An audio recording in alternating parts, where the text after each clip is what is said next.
welcome everyone to our third quarterly Extend Roundtable. It is really good to be with you all here. Thank you so much for coming and joining. One of the visions of, or the purposes of these roundtables here is for a time for connection, training, and prayer. And so hopefully throughout this call and with this call, we are able to reach that objective. You can create some connection here among us as cafes, those of us who are working in the same industry. There can be some training, some teaching, some inspiration. We have Dan here from Wilkes-Barre, Pennsylvania, who owns Abide Coffeehouse. I'm certain that he's going to bring some inspiration here to this roundtable. Dan, welcome here, by the way. Thank you. Great to be here, and thanks for inviting me. And Dan said this is his first time on Zoom, so you're doing well. Thank you. Dan, tell me, how do I say your last name? Shission, just like mission. Okay, but it's Shission. Shission. Yep. Okay, I was just scared to say it. I was just scared to most pronounce people it. are, and nobody has ever pronounced it right the first time. Okay, all right. Well, Dan, it's really good to have you with us. Thank you for joining us here. Looking forward to your talk here on why coffee houses, and I'm sure you'll tell us a little bit about your history and all that in regards to your why you are doing coffee shops. Okay, so I didn't think we're going to take just a whole lot of time for introductions. Dan said that he had a 2-hour message that he was trying to crunch down into 30 minutes for us. I got it down to an hour and 15 minutes, so we're okay. Okay. Okay. I guess that's how preachers are, right? They like talking for a long time. So I understand you're an ordained minister. So, you know, that's great. Well, you're going to have to boil it down further than that. But I'm sure you are planning that way. Dan, thank you for being on here with us this afternoon. I met Dan at Sowers Harvest about, I don't know, was it 4 months ago, Dan? Maybe not even that much. Maybe 2 months, 2.5 months ago. Yeah. Okay.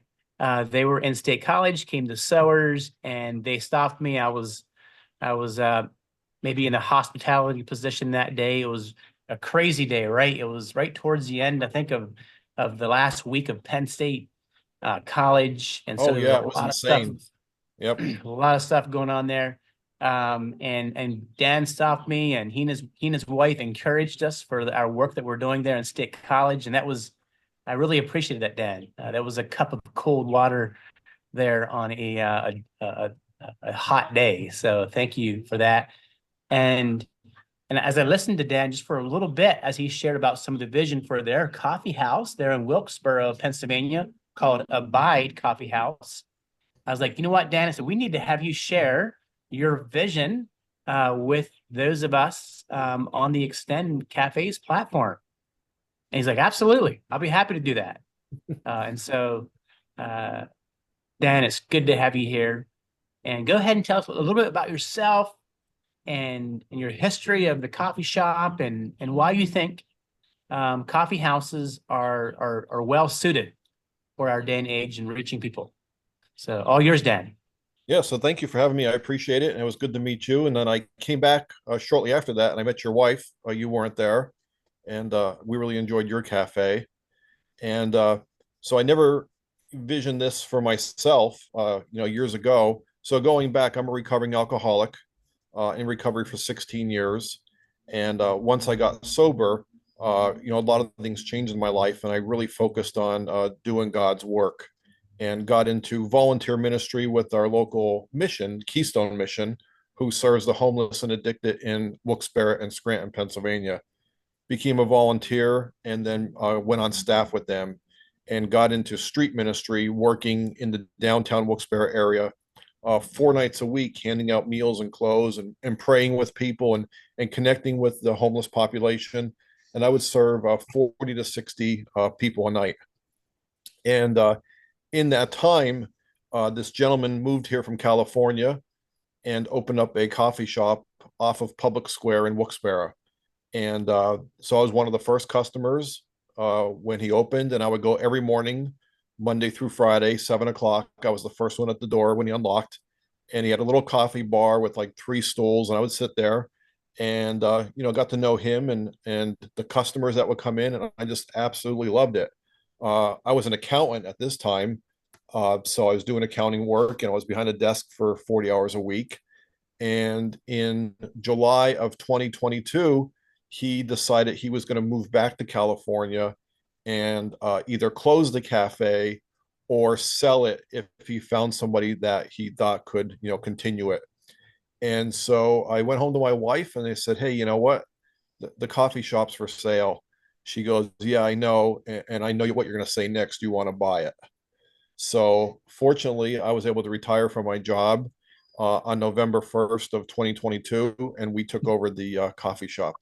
And that's my full-time work now.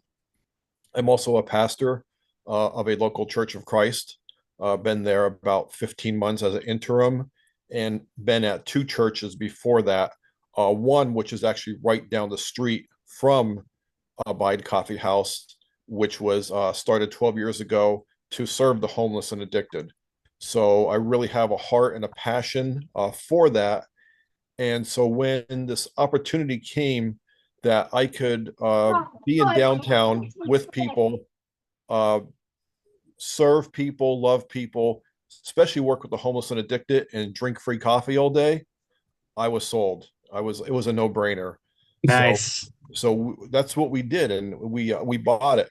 And but we also knew that going into a downtown area, which once was thriving with office workers, there was office buildings all around us, and the downtown area pre-pandemic was packed, Monday through Friday, and most businesses relied on the office workers, and most businesses were open uh, 8 to 5, 9 to 5.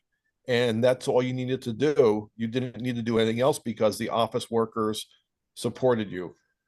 But now we know post pandemic in the big cities, so many people are working from home. So we had to try to figure a way, how are we going to get people to intentionally come downtown who don't want to be down there, and give them a place to go and like make it a destination.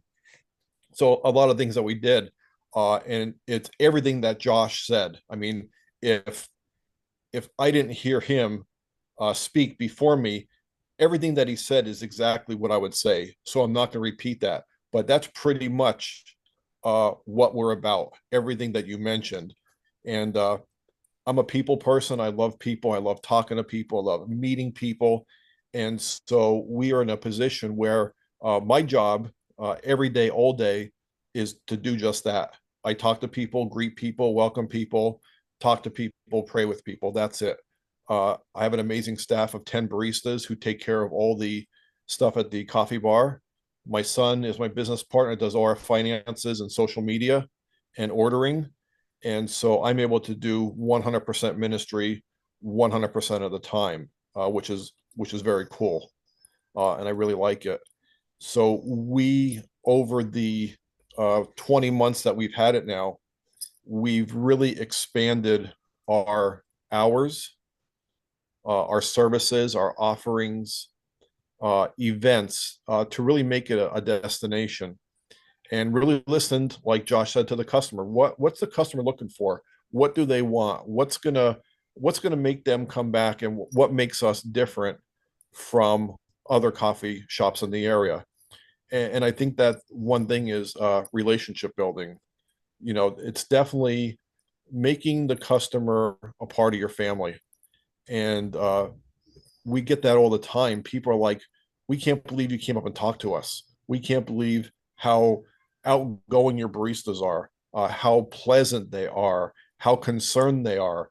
Hey, I didn't like the drink and they made me a new drink for free, didn't charge me." We are definitely not focused on pushing you out the door, in 32 seconds. Uh, I want you to stay for 32 minutes, and I want you to meet other customers. And so one of my main goals is as a customer comes in and I get to know them and say, hey, they like maybe that customer is into baking, and I know another customer who's really into baking, I'll get them two connected. Maybe two guys are into hunting, maybe they're into cars, whatever their hobbies may be. And I'll be like, hey Joe, hey Bob, come here. I want you guys to meet each other. You like this, he likes that. And they start talking. I walk away, and they've formed a friendship. And so almost all of our customers that come in will know another customer when they walk in the door because of those relationships and those connections that have been made. So it's really cool to see that. Uh, I like to call it a lot of people's third place. And that's something that one of my local pastor in the community was telling me about. I guess it's a term coined back in the 80s by I think a psychologist. Everyone has a third place. So usually your first place is your home, your second place is your workplace. But then where's that third place that you could go to? Come and go when you want. Uh, you're not committed to stay, you're not committed to go. That makes it feel like home for you. And so we wanted it to be an extension of your home when you walk into our coffee shop, that you feel like a part of the family. It's not, we're not commercial, we're not industrial, we're not boxy, we're not echoey, but we have, some work tables, some high tops, some couches, a conference room, some eclectic, like old type furniture, different type of furniture.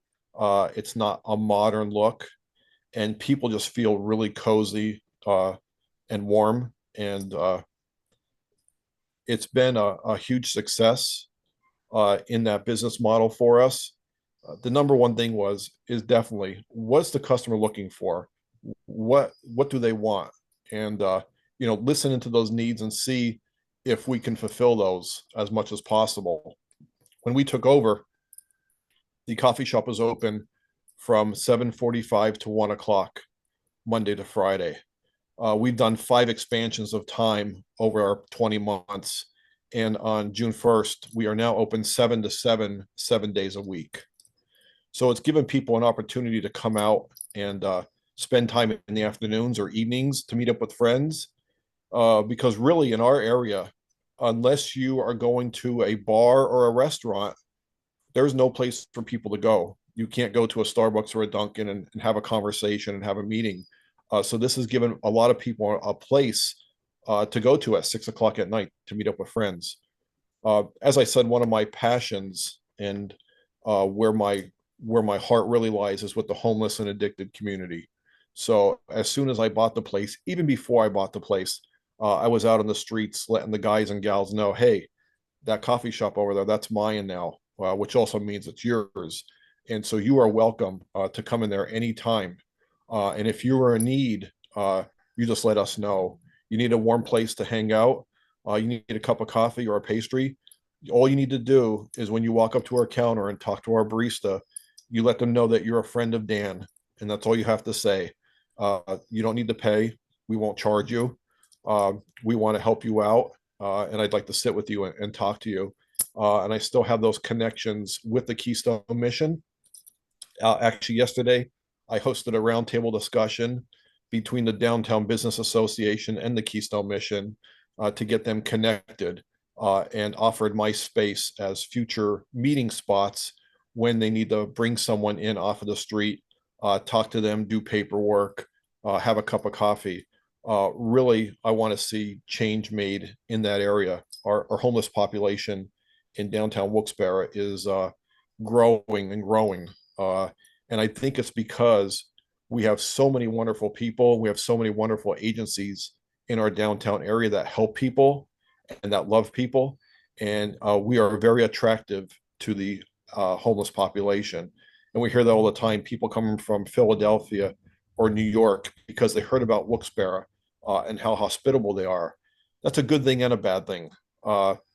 Most businesses, I could probably say 98% of the businesses in the downtown can't stand the homeless population. They could stand them as long as they're helping them in the next town over. If I could just push them out to your town, I'd be happy to help them out there, but I don't want to help them in front of my business. And I've made it my goal to say, you know what, you're welcome here. We'll never turn you away just because you're homeless. But we want to make a change. We want to help you change and get the help that you need. Secondly, we're positioned right in between two colleges, King's College and Wilkes University. So we are right smack dab in the middle of the two colleges. One's on the left side of the square, one's on the right side of the square, and we're kind of right in the middle. So we've made extensive efforts to really reach that college crowd and, give them a place to go away from home. Make them feel welcome as part of our family when they're away from their family. And we do that through different events. College students get 15% off every day, all day on everything. And then we started last year, we offer them 50% off any drink on Mondays. So we'll see upwards to 120 college students on Mondays. And that just gives me an opportunity to stand at the door, welcome them in. Where are you from? What are you doing? What are you studying? Something we could help you with. Saying all that, uh, we wanted to continue our help to those out in the community. So earlier this year, we started a foundation, a nonprofit 501c3 called the Abide Foundation, where we could further our charitable giving to the community. So if a college student comes in and needs help, maybe buying a book, or maybe they need help with rent, or maybe some food or something, that we could provide immediate relief for them, or a donation to them through our donation. And the board members that sit on that are one of our baristas, uh, some people from the Downtown Business Association, some people from local businesses, and people from the Keystone Mission, which serve the homeless. And so that's been widely successful to this point. But it's really, really what it comes down to is loving people. And even though I'm a coffee shop, my focus is not on coffee whatsoever. We sell chai and coffee and tea, and that's great. And we have a good product, and people love it, and they rave about it and talk about it. But we've really wanted to focus on just loving people, welcoming them in, no matter what, and just giving them a place to hang out and feel loved and wanted. And I think we've been successful in that. People come in all the time and can't believe some of the stuff that happens in the shop, and it's a good place for folks to make connections. We have a conference room in back, and a lot of people use that. It's a free conference room. You just schedule your time out and use that for meetings. We have prayer groups back there and pastor meetings, and we have students that study back there, and business meetings. Yesterday, the local college came in and they brought 21 of their employees and did cupcake decorating with our vendor who provides our pastries as an employee morale booster, I guess, for the college. And so they came in and do that. We have Bible studies that go on, pastor prayer groups that go on. And then we really need to make it a destination and give people a place or something to do at night. Like everybody always says, oh, there's nothing to do. I'm so bored, And so we've expanded, our nighttime services, and we're kind of slow now for the summer. We've kind of taken a little bit break, but come September, we'll do 20 to 25 events per month to reach people. And that could be, my wife hosts a crochet and knitting night every Monday night, where she'll get 10 to 20 ladies that sit around the back of the coffee shop and crochet and knit and just share ideas and share, stories and meet each other. And I get these stories home from her every week that people make all these new friends. We have a monthly book club. We have a poetry night, an open mic night, family game board night. We have worship night. In addition, we invite local businesses to come in on Friday, Saturday, or Sunday and set up shop in our shop, free of charge, and just sell your product and get to meet the community. and we've partnered with the local art league, and they provide an artist for us every month, and they hang their artwork in our shop. And so whatever we could do to engage the community, give people a place to go. It got really tough, especially for me during the pandemic when we were so isolated and secluded from so many people. And it's not good for people. It's not good for their mental well-being, their spiritual well-being, even their physical well-being. So we really wanted to give people a place where they don't have to stay home. They could come and they could meet people. They could work. They could come to an event. They could come paint. We have a painting night with friends, and really open it up to anybody and everybody. And God keeps blessing us. We've had some setbacks. Last year we were closed for 7 weeks. We had a flood in our shop, a water heater busted, and we thought like we were done. We were closed for 7 weeks. The amount of support from the community was overwhelming. We were able to pay all our employees through that 7 weeks because of the generosity of the community. People just came out and donated to us, and we just pushed that money to the employees, kept them employed. And just this past weekend, we were closed for 3 days for another water leak. And I got so many calls, so many texts, so many messages of like, we need to be back there. We have to come back. We miss you. And so it's because of those relationships that we have built over that time. So it's been great. And somebody shared about just those little things that you do for the employees, or not for the employees, and also for the customers. We have a pay it forward board that we had seen in another coffee shop somewhere, and that's one of the highlights. People love that. People love to come in and buy a drink for someone or some unknown person and put a note on the board and saying, hey, here's a large chai for a college student. And that college student comes in and sees that. They're so happy. That changes their day to see that somebody that they don't know bought them a drink, and it's much more than just a drink, but it's a token of love. And just that little stuff like that makes a big difference in people's lives. And we are not a Starbucks, we are not a Dunkin', and that's what separates, I think, all of our coffee shops from those type of businesses. I am definitely not focused on money, even though I'm a retired accountant. I did accounting for 29 years. I do not have access to our banking, our credit card, QuickBooks, payroll, because I focus 100% of my time on my customers and my employees. My son handles all that for us. So that makes a big difference. And we keep seeing and we keep hearing more and more people coming into our shop that were going to Starbucks because Starbucks had the best coffee until they found us. And so since we've taken over 20 months ago, we have almost 7 times our business as far as sales. We're super blessed by a supportive community, the city, the mayor's office, the colleges, the agencies are so supportive because we support them. And so we work with them. We work with a lot of churches to do different events, donations, whatever we could do.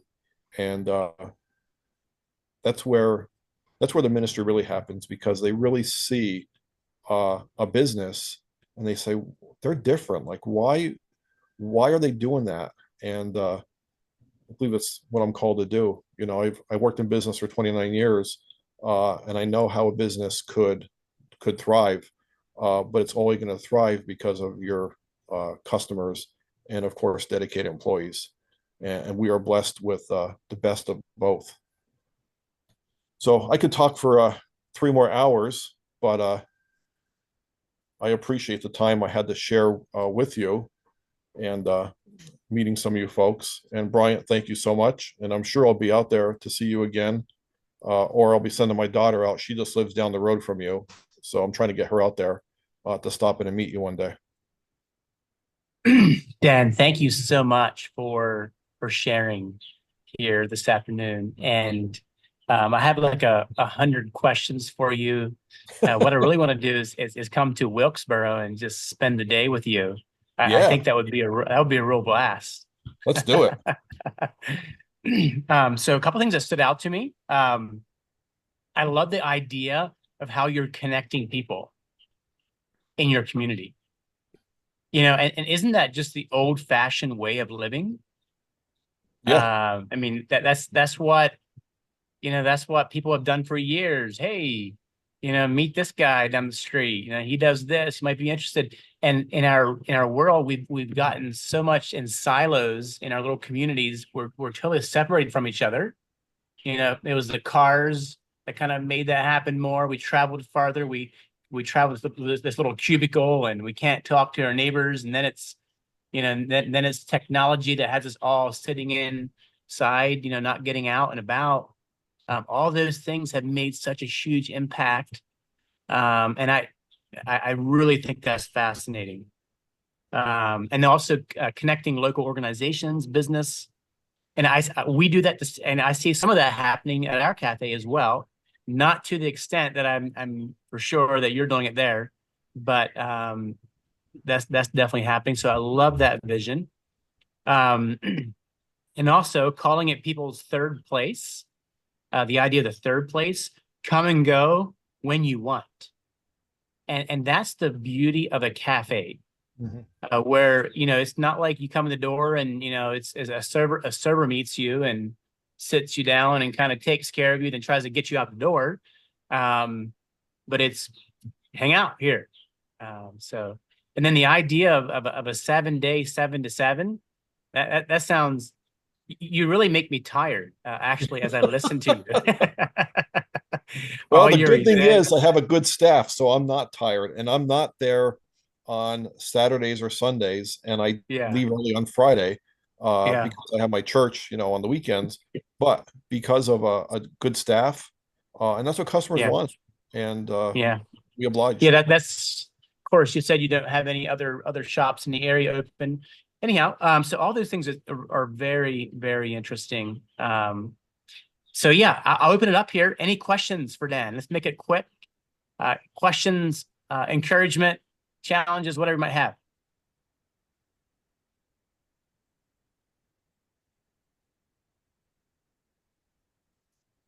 So Dan, what people are thinking about that, so there was just a number of things that I heard you say that, we're doing some of it. But one thing we have not done is provided, like we do give free food out. Every week our team will pick someone to give a free meal to, and they'll walk in the door up to the front counter and they'll say, "Hey," and I've witnessed this.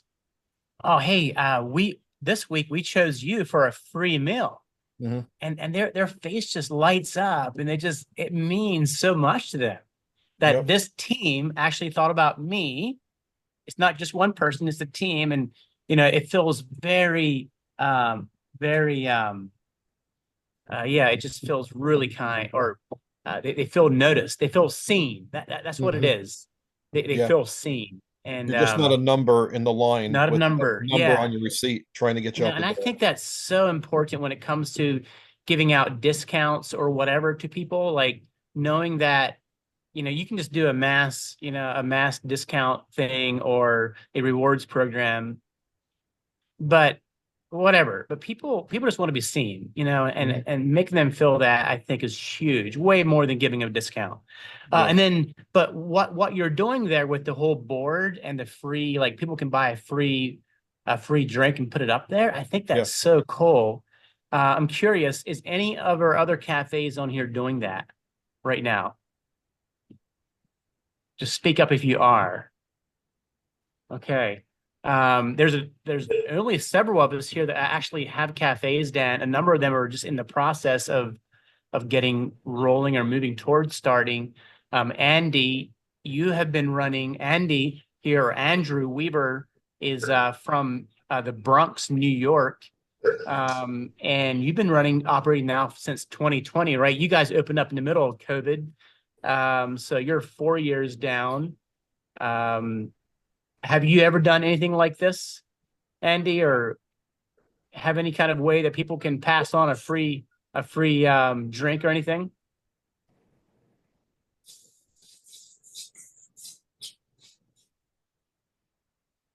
No, there. I'm sorry, sorry. There I go.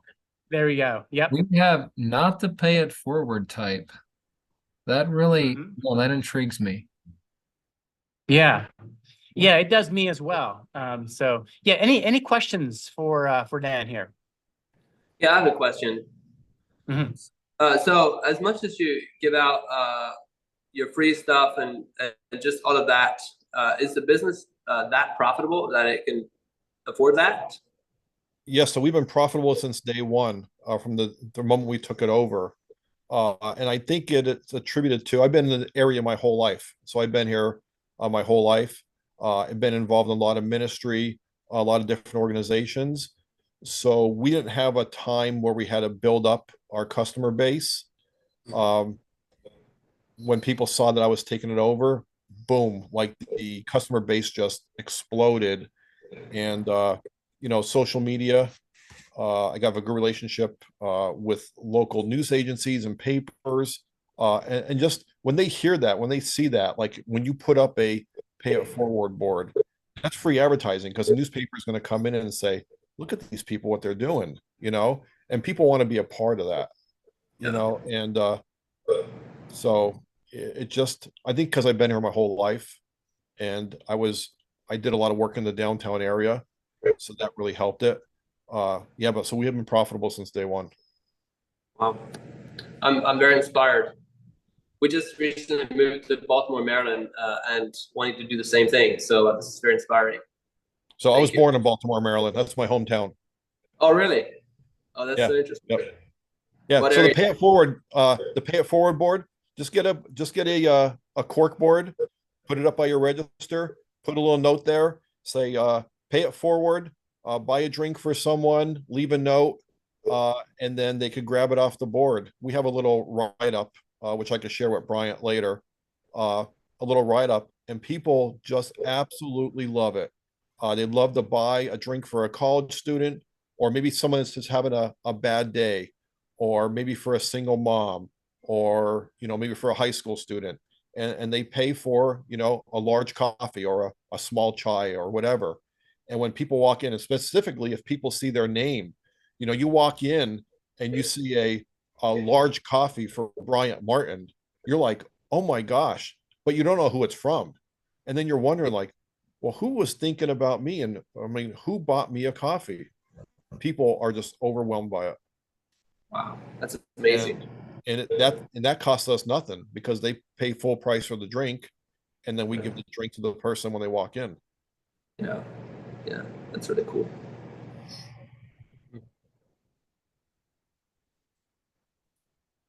Dan, yeah, snap a picture of that next time you're in there with your Yeah, and send me a picture and sure. even yeah, any kind of write-up that you have there about it. Would love to Mhm. see that and pass it on here. I think that could be really, really neat to Perfect. do.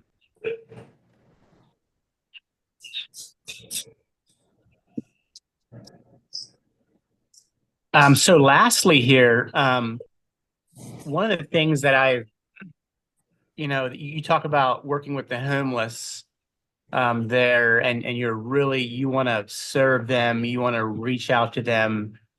Um, has that caused any challenges there in your space, having them there? How do you work that? What have you found in kind of bringing, you kind of have an intersection of business, college, Mhm. locals, and homeless. I find that really intriguing. And Yeah, how, you had any challenge with that? How do you order that?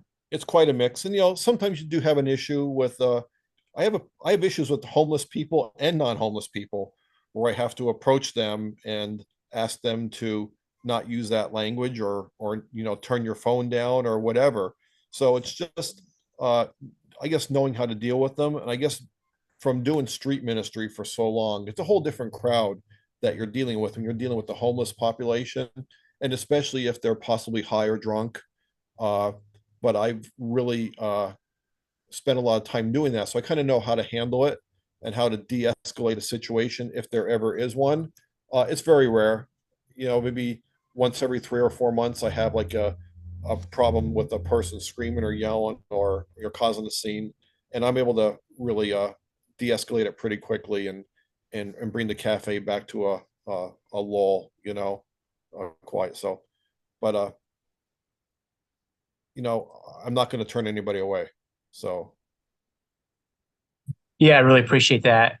And I think when you and I were talking there at Sowers, you mentioned how how that you like the homeless people actually haven't really taken advantage of some of the free coffee they can get, I believe. You've actually seen them kind of serve and help, if they can.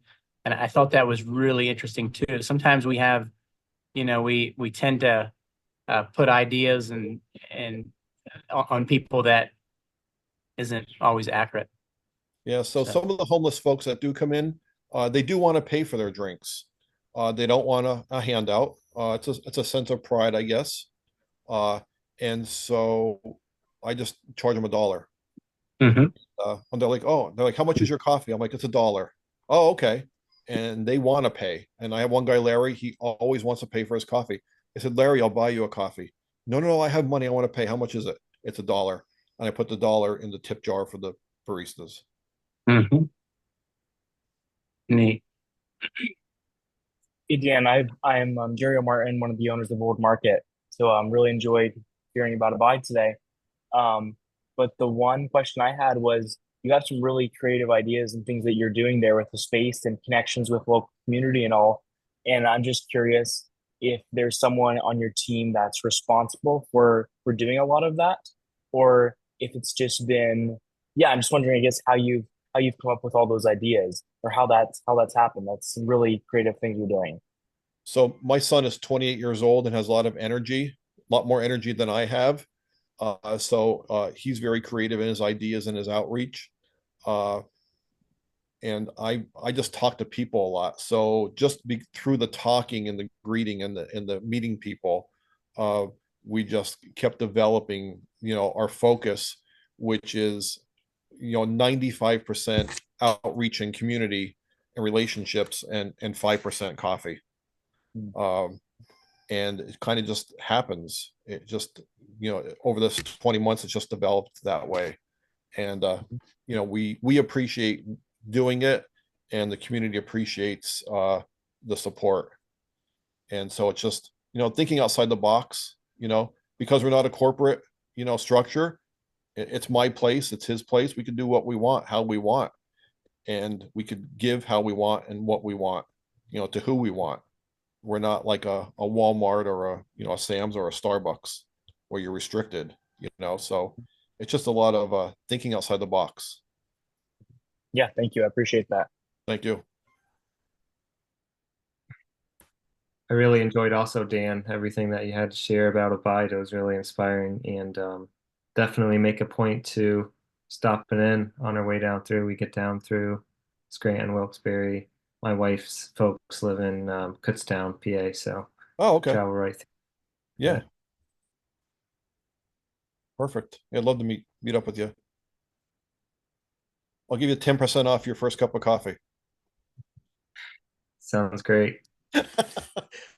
I'll buy you a coffee.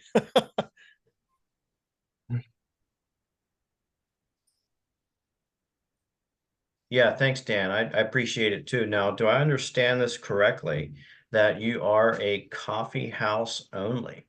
You don't offer any food, No, or so are we you don't have any doing? food. So when we first bought the place, there was actually no food besides 3 containers of oatmeal and 4 energy bars. And then the owner would bring 1 dozen donuts in on Fridays. And that was the one thing that I saw was customers walking in and having nothing to eat with their drinks. And it's a great space. So right from day one, we've partnered with 5 local bakeries, mom and pop local bakeries, who provide all of our pastries and goodies. And then we've partnered with the local deli around the corner, and they provide sandwiches for us in packaging, and we put in our open air cooler. as another option. And that was something that came later on. Because of that, we're able to gain more customers. Customers want to stay because those times where I was there early on as a customer of the shop before I bought it, I would see so many people walk out because there was not a cupcake or a cookie or a pastry to have or a bagel with their drink. So we've brought that in, and just the pastries alone, the profit on that pays our rent for the month. Amazing. So it's a no-brainer. And now we're looking into So- possibly bringing in a small menu of paninis, salads, and sandwiches and bagel sandwiches. If we So could what restart the bar. what you offer for food so far is prepared food, so it's basically a grab and go item. Yes. You're not cooking in your kitchen as of this point. Interesting. No, we Thank only you. have we have bagels. We heat up bagels, but that's it at this point. Sure. Because we don't have a Sure. kitchen facility. We're actually in an old bank. So our counter is right where the teller line used to be. It's reconstructed. It's not the old counter, but we're in an old bank. We have the old bank safe in the back of the shop. But we do want to get to that point, but not major cooking where we need hoods and ovens and stuff, but basic heating up stuff, few sandwiches, few salads, few paninis, and that'll be a game changer, especially with the college community. And I can see that with Bryant's business, because when we went there the first time, we almost walked away because there was probably 30, 35 people in line in front of us. Soft pretzels. You got to offer soft pretzels. Oh, yes, that's the best. Fantastic. Well, I'm sure we could pick your brain for a long time here yet. But I don't want to shut this down too quickly. This is our only chance, to get free advice from Dan here. I would love to talk with your son. It seemed like he has a lot of giftings around, especially the financial part of your cafe. Yes. Kind of running that part. That's really fascinating. So maybe sometime when I come up there, I can sit down with both of you, and I would love to just continue to brainstorm. Sustainability is really what we all want. Some of us are in places with a lot of overhead. At Sowers, we're paying out $5,000 a month just to be there, right? So a lot of overhead in these places, and so you gotta crank business. And then some people think that business and mission together, it's kind of like, how much is business, how much is mission? But I don't believe that. I think as we really focus on taking care of people, our guests, and our workers, there's a blessing that comes with that. And of course, but yeah, it's and having the time to reach out to others and showing them care and kindness is huge. And people come to our cafe, for that as a destination, for that, to be able to experience that. And I'm certain that's the case for you all there. But there's still, you have to make it make sense financially, and that can sometimes Definitely. you wonder, what is the best way to work these things. So yeah, it's good. Any other questions here for Dan? Dan, I'm Brian, and I'm the manager here at Sowers Harvest Cafe and State College. Maybe you mentioned it earlier, and I missed it, but how many employees do you have? We have 10 baristas right now, and then I'm there usually about 40 hours a week, and my son is there 40 hours a week. And we have 2 baristas on duty at all times from 6:30 a.m. through 7:30 at night after they close up 7 days a week. So besides you and your son, you have 2 other employees there around the clock. Yep, at least 2. And then we have they overlap in the middle of the day for an hour or 2. It gives everybody time to do like a reset, a clean, a restock, to get, you know, everything set up for the afternoon. And who do you hire? How do you go about the hiring process? So because we're in a large college community, we have a lot of college employees, but we don't hire just for a month or two. Because there's so many moving parts in the cafe, it's not feasible to hire somebody for, you know, just the summer, like for 8 weeks or 12 weeks. We try to hire people that are committed long term, that live in the area, because usually to get up to par with especially if you've never been a barista before, it's going to take you a good 4 weeks to really learn all the processes, all the drinks, all the specifics. And so we don't want to hire somebody for 8 weeks and have 4 of those weeks training. So we reach out to our local community. You know, the college, you know, college students do apply, and most of them are younger college students. And we pay a lot more than the other cafes in the area. So we kind of have a reputation of, you know, of course we pay a little more, and then of course we're busier, then you make more tips. So it's a win-win for them. Uh-huh. Thank you for that.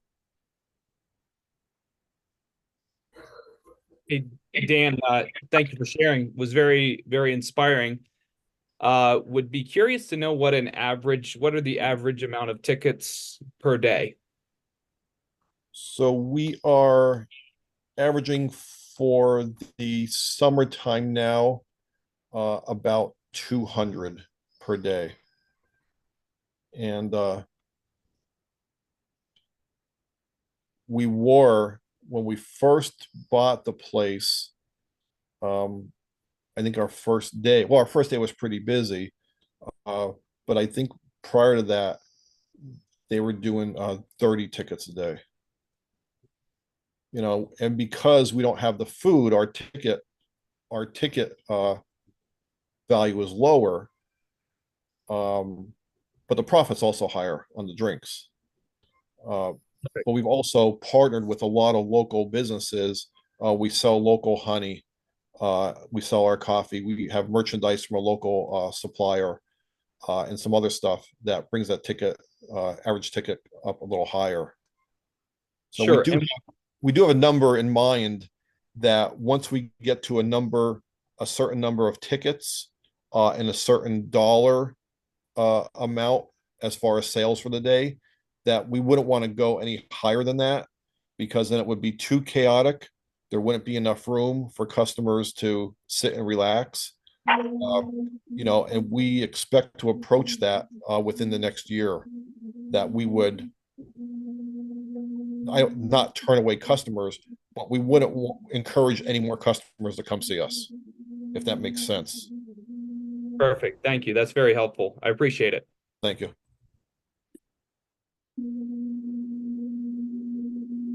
Okay, all right.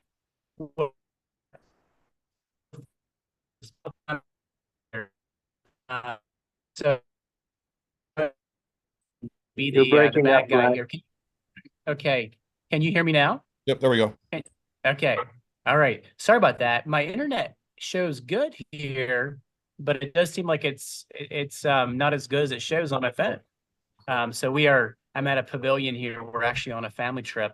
And anyhow, so yeah. So just in wrap up here, one of the quotes that I thought about in regards to some of the things you were sharing is by Mark Batterson. He says this, he says, Jesus didn't just hang out at the synagogue, he hung out at wells. And wells were the natural gathering places in the ancient culture. One day it dawned on me that coffee houses are postmodern wells. The only difference is that we're drawing shots of espresso instead of drawing water out of a well. So You got it.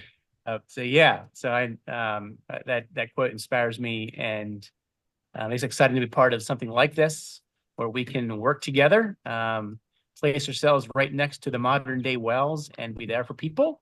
So when they ask us of the hope that lies within us, we can share it with them with meekness and fear. So Dan, I'm just going to ask you to close this meeting here with prayer. Actually, Brian, I think if you could just mute your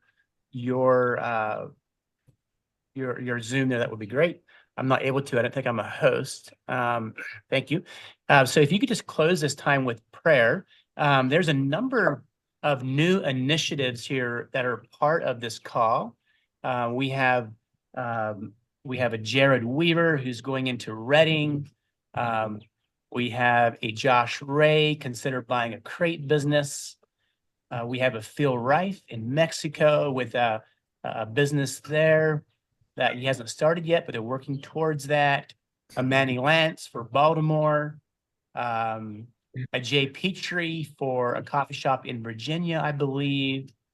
Yes, there you are. And yeah, so we have a number of new initiatives here.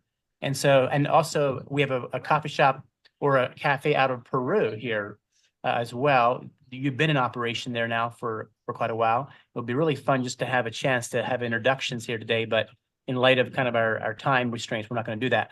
So Dan, if you could just lead us in a prayer of blessing on these new initiatives, that would be really meaningful. Sure, let us bow. Father God, we thank you for this day. We thank you for this time that we could get together here and connect, meet some new folks. And Lord, we just ask for blessing upon all these families that are in the business of bringing people together. We know, Lord, we live in such dark times right now, and people are just struggling and fighting the darkness. And this is opportunities for them to come out into the light, to come out to these coffee shops, these coffee houses, and these places where we could gather and just develop friendships and relationships and just be with each other and love each other where we're at, Lord. And I just pray a special blessing upon all these, especially those that are just starting out. It's a time of stepping out in faith when we change career paths or we start a new adventure, and we're not really sure how it's going to go, but we just ask you, Lord, to be by our side, be with us, and encourage us.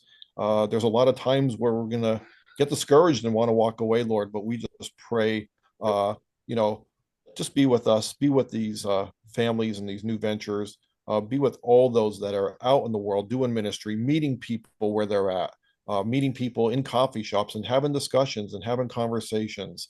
We are so thankful that you provide these opportunities for us. And Lord, just thank you for all that you're doing in our communities, in our states, and in our countries. We get to be on the front lines of it every day and see the miracles happening. And we just like to share that with others in our congregations and in our communities. Lord, thank you for a beautiful day here. Thank you for this opportunity to share a little bit about Abide and to just expand my friendship circle. In Jesus' name, amen. Amen. Okay, thank you again, Dan, for joining. Thank you, Josh, for sharing on our guiding principles. And thank you for all of you who joined here. Like I said, a number of you are new here. Thank you for joining. Lord willing, we'll have our 4th quarterly roundtable here Thursday, October 10th at 3:30. Thursday, October 10th at 3:30, and we welcome you back here for that. If you have any questions, feel free to reach out to any of us here involved with Extend. We're here to help and to serve. We're excited about being able to serve, those of you together in this initiative of seeing these little cafes, these places where heaven can come to earth in our communities. So again, thank you for joining, and God bless you all with a rich afternoon. Goodbye.